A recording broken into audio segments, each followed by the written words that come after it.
Staré príbehy šepkajú. Hovorí sa v nich o dokonalej celistvosti, o jedinom žiarivom stvorení. Potom prišla trhlina. Rozbitie. Toto je eonická fraktúra. Kozmické zrkadlo rozbité. Jeho črepy roztrúsené, stratené. My sme tie úlomky, túžiace. Príbeh Jacoba Singera je jedným takým črepom. Duša chytená v ostrých hranách. Hypotéza eonickej fraktúry, veľký smutný mýtus. Hovorí o chybnom demiurgovi, nižší boh, ktorý tvorí našu realitu.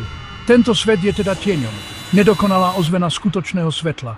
Žijeme v tomto krásnom hroznom sne, alebo možno v nočnej more. Film Jakobov rebrík sa stáva temnou bajkou. Skúma túto rozbitú existenciu, cez utrápené oči jedného muža. Predstavte si realitu ako rozsiahlu starodávnu tapisériu, utkanú z nití svetla a tmy. Trhlina roztrhala túto tapisériu, zanechávajúc diery, voľné nite, skreslené vzory. Jakobov život je taká roztrapkaná niť. Padá cez trhliny v realite. Neistý, čo je sen, čo je spomienka. Čo je život, alebo čo je za ním. Táto hypotéza ponúka kľúč. Spôsob, ako pochopiť jeho trápenie. Film túto hypotézu nepomenúva. Napriek tomu jej podstata presakuje každým záberom, ako krv z neviditeľnej rany. Jacob je unášaný v rozbitom eone, čas duchovného zmätku. Jeho cesta je naša cesta. Hľadanie zmyslu. Vo svete, ktorý sa zdá byť zásadne nesprávny.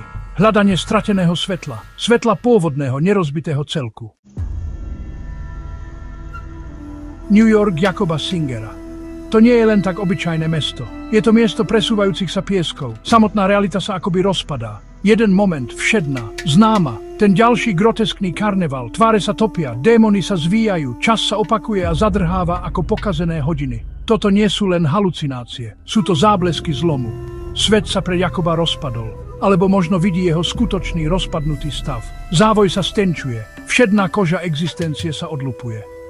Odhalujúc surové, krvácajúce stroje pod ňou. Jazda metrom sa stáva zostupom do pekla, beztvaré postavy, trasúce sa hrôzy. Sú to obyvatelia nižšej ríše, alebo rozbité projekcie jeho duše. Hypotéza naznačuje, že obe sú pravdivé. Zamyslite sa nad samotnou štruktúrou jeho dní. Poštár, učenec, milenec, veterán. Tieto identity sa rozmazávajú, prelievajú sa jedna do druhej. Chytá sa momentov normálnosti, tanec z jazzy, spomienka na jeho syna. Ale trhliny sa zväčšujú. Nenormálnosť si nárokuje svoju nadvládu. Toto je znak zlomeného eónu, kde nič dlho nedrží svoj skutočný tvar. Všetko podlieha skresleniu. Jeho byt, jeho vzťahy, všetko sa stáva nedôveryhodným, nestabilným. Mesto dýcha skrytým životom. Život, ktorý pulzuje strachom a paranojou.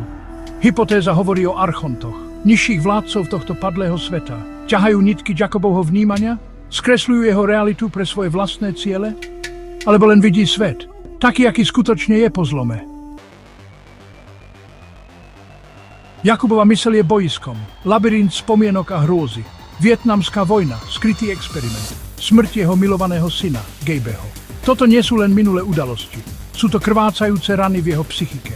Otvory, cez ktoré presakuje hrôza. Tvory, ktoré vidí, lekári bez tváre. Sú vonkajšie alebo sa rodia zvnútra. Trhlina túto hranicu stiera. Konkrétne scény osvetľujú tú vnútornú vojnu. Scéna z večierka, zostup do telesného chaosu. Telá sa krútia, demonické spojenie. Toto je vybuchujúce podvedomie. Jeho strachy a túžby sa prejavujú. Alebo možno narušenie. Bytosti z nižšej, hustejšej reality. Pritiahnuté k jeho mučivému stavu. Jeho myseľ, maják v tme, priťahuje aj mole, aj príšery. Nemocničné sekvencie. Och, tie nemocnice. Miesta uzdravenia premenené na mesiarstva. Nosidlá rútiace sa pekelnými chodbami. Roztrúsené časti tela. Vízia roztrhania. Toto odráža roztrhanie jeho duše. Jeho duch roztrhaný traumou a väčšou kozmickou trhlinou. Lekári s ich zahalenými tvárami, agenti krutého ľahostajného systému, alebo archontické postavy udržiavajúce ilúziu, chemická vojna, rebrík. Toto je hmatateľné narušenie, vonkajší katalizátor jeho rozpadu. Napriek tomu to slúži len na zosilnenie toho, čo už bolo vnútri zlomené a toho, čo je zlomené vo svete. Jeho podvedomie netvorí tieto hrôzy z ničoho, interpretuje signály. Z reality, ktorá už nimi prekypuje. Zlomená myseľ v zlomenom svete. Uprostred hrôzy sú sprievodcovia. Lois je chiropraktik, nežný obor. Hovorí o anjeloch a démonoch. Nie ako metaforách, ale ako skutočnostiach. Ak sa bojíš zomrieť, hovorí. A držíš sa, uvidíš, ako ti diabli trhajú život. Ale ak si sa zmieril, potom sú diabli naozaj anjeli. Oslobodzujú ťa zo zeme. Toto je gnostická voľba. Vnímanie. Jezebel, jeho milenka. Alebo je? Jej meno samo o sebe, biblická ozvena. Zvodná, prchavá, možno pasca. Ponúka útechu, pozemské potešenie, ale tiež ho ťahá hlbšie do zmätku. Je agentom nesúladu, sila, ktorá ho drží pripútaného k nižšiemu svetu. Jej prítomnosť je výchrica, vášne, hnevu a znepokojujúcej známosti. Zrkadlo jeho vlastného vnútorného zmätku. Zosúladené sily ponúkajú útechu. Nádej. Louise je majákom pokojnej múdrosti, hovorí o púšťaní, o prijatí. Toto je cesta k videniu anielov, k preniknutiu závoja hrôzy. Gabe, jeho stratený syn, sa tiež objaví. Čistý, nevinný sprievodca, vedie Jacoba k svetlu, domov k pokoju. Toto sú šepoty zo skutočnej reality. Nesúladné sily prekvitajú na strachu, na zmätku, na pripútanosti. Bezhlaví démoni, mučivé vízie, vládni agenti, symboly kontroly predstavujú zovretie rozbitého sveta. Archonské sily, ktoré sa snažia zviazať, aby duše zostali uväznené v cykle utrpenia a ilúzie. Jacob stojí medzi týmito silami. Jeho duša, cena v tichej vojne. Reťaze osudu a nite vôle, navigácia v bábkovom divadle. Je ako bábka na šnúrkach, ťahaný traumou, chemikáliami, démonmi, alebo má skutočnú slobodnú vôľu? Film sa hrá s touto nejednoznačnosťou. Robí rozhodnutia, bojuje, zúfalo hľadá odpovede. Napriek tomu sa svet okolo neho mení, často neguje jeho úsilie, núti ho spochybňovať vlastnú slobodu konania, vlastný rozum, vlastnú silu. Hypotéza ionickej fraktúry naznačuje, že naša slobodná vôľa je v tejto padlej, rozbitej ríši ohrozená. Sme ovplyvnení neviditeľnými silami, samotnou štruktúrou tejto ilúzie. Ako ryby, ktoré si neuvedomujú vodu, veríme, že naše rozhodnutia sú úplne naše. Ale prúdy sú silné. Jacobov boj je o presadenie jeho vôle proti týmto ohromujúcim prúdom. Jeho hľadanie pravdy je aktom vôle. Odmieta pasívne prijať tú hrôzu. Konfrontuje lekárov, armádu, drží sa spomienok na lásku, na rodinu, na život pred pádom. Toto sú jeho kotvy, jeho pokusy preplávať búrkou jeho vnímania. Každý malý akt vzdoru, iskra pôvodnej božskej vôle. Nakoniec jeho konečná voľba, o ktorej hovorí Louise, pustiť, prijať, to môže byť najpravdivejší akt slobodnej vôle. Nie zmeniť vonkajšiu nočnú moru, ale zmeniť jeho vnútornú reakciu. Zvoliť si mier namiesto teroru. Zvoliť si vzostup namiesto lipnutia. V tomto transcenduje bábkové divadlo. Získa späť mieru duchovnej suverenity. Alchýmia úzkosti, trauma ako klietka. Trauma je kľúč, temný, pokrútený kľúč. V Jakubovom príbehu odomyká hrôzu, vojna vo Vietname, smrť Gaba. Toto nie je len príbeh. Sú to otvorené rany, cez ktoré vstupujú archontické sily. Alebo body, kde sa jeho psychika roztrieštila, odrážajúc väčšiu ionickú fraktúru. Bolesť sa stáva zraniteľnosťou, holým nervom vystaveným nepriateľským elementom. Hypotéza predpokladá traumu ako riadiacu sieť, mechanizmus, ktorý používajú menší vládcovia na udržanie duší v spleti. Rozptýlené. Utrpenie nás viaže k hmotnej rovine, zatieňuje naše duchovné videnie, núti nás zabudnúť na náš božský pôvod. Jakubova úzkosť je citeľná, jeho žiaľ, jeho strach, jeho zmätok. Tieto emócie sú mrežami jeho klietky. Klietka postavená vonkajšími udalosťami, áno, ale opevnená zvnútra. Experimenty vo Vietname. Rebrík. Toto je trauma spôsobená, systematizovaná. Úmyselné rozbitie myslí. Na aký účel? Kontrola. Nadvláda. Film naznačuje vládne sprisahanie. Ale cez optiku hypotézy ionickej fraktúry je toto mikrokozmos väčšej pravdy. Archontické systémy prosperujú z vytvárania chaosu, z vytvárania utrpenia, aby si udržali svoju nadvládu nad rozbitým svetom. Jakubova cesta je premeniť túto úzkosť, nájsť zmysel v bolesti, alebo pohnúť sa ďalej. Trauma je téglik, oheň, ktorý môže buď zničiť, alebo očistiť. Jeho boj je zabrániť, aby sa bolesť stala jeho celou realitou. Pamätať si svetlo, aj keď je obklopený drvivou tmou. Mihotanie v šere, záblesky gnostického zjavenia. Aj v tej najhlbšej tme sú iskry, bodky svetla. Pre Jakuba sú to chvíle jasnosti, šepoty pravdy za hranicou hrôzy.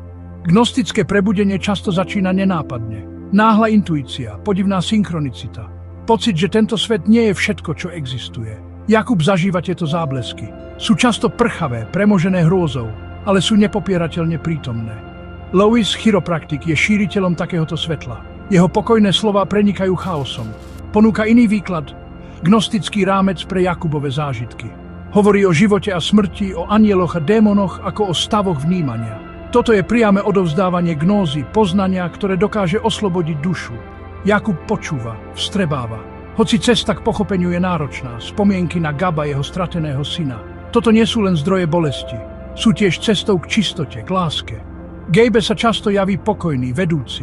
V týchto chvíľach démonické bledne. Svet sa zjemňuje. To naznačuje realitu za zlomom. Ríšu pokoja, celistvosti, prístupnú skrze lásku a nevinnosť.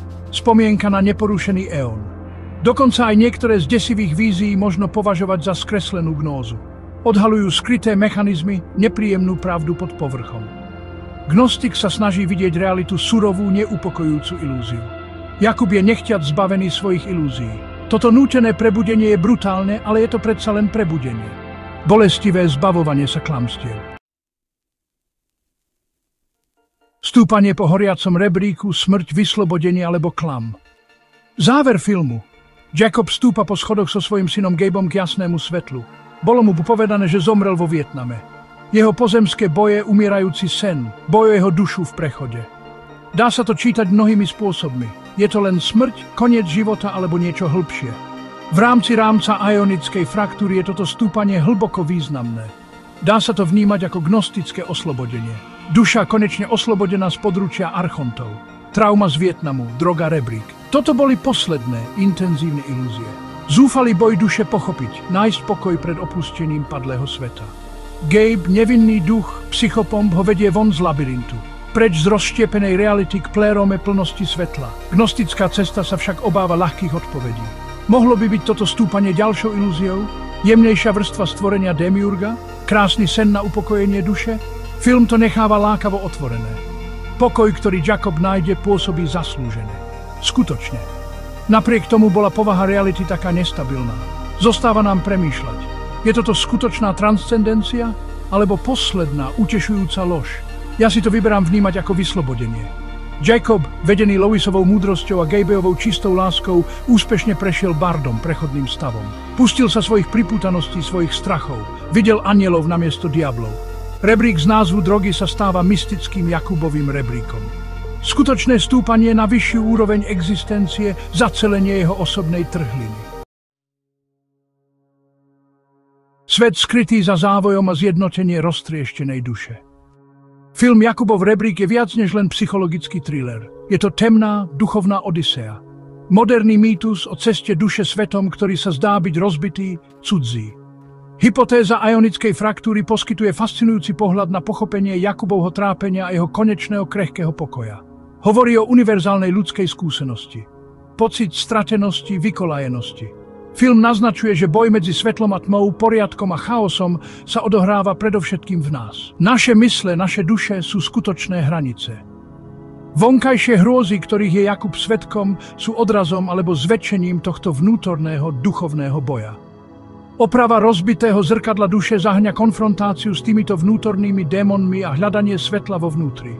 Gnostické prebudenie nie je o úteku zo sveta, ale o pochopení jeho skutočnej podstaty a nášho miesta v ňom.